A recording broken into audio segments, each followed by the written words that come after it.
जय हिंद जय भारत. आज अण्णा पाटला स्मृती दिन आहे. अण्णा पाटील म्हणजे फार महत्त्वाची व्यक्तिमत्व होते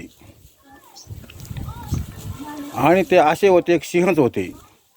आणि एकदा काय झालं, इंग्रजाचा रेल्वे साठला शस्त्र चालली होती आणि त्या अण्णा पाटलांना त्यांच्या सहकार्यासकट ती रेल्वे लुटली आणि तेव्हापासून इंग्रज त्यांच्या मागावर होते.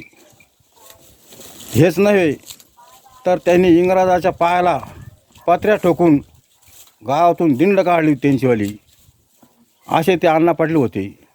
आणि तेव्हापासून इंग्रज त्यांच्या मागावर होते. आणि ते अण्णा पाटील एक दिवस दाढी करायला दुकानात गेले. त्याला काहीतरी सुगावं लागला का अण्णा पाटील तिथं आता दाढी करायला गेले आहेत. आणि अण्णा पाटलाला सुद्धा काहीतरी भनक लागली का इंग्रज आपल्याला पकडायला येत आहे. अण्णा पाटलाने लगेच काय केले, त्या न्हायाला त्यांच्या जागेवर बसवले आणि त्याला ती साबून लावायला लागली. तेवढ्यात इंग्रज आले आणि ते अण्णा पाटील म्हणून त्या न्हाव्यालाच घेऊन गेले आणि त्याला फटके दिले. शस्त्र कुठे ठेवली, काय कुठे ठेवली सांग. मग तो नाही म्हणला का बा, जो मला दाढीला साबून लावत होता तेच अण्णा पाटील होते. असे अण्णा पाटलाला मानाचा मुजरा, कोटी कोटी नमन. जय हिंद जय भारत.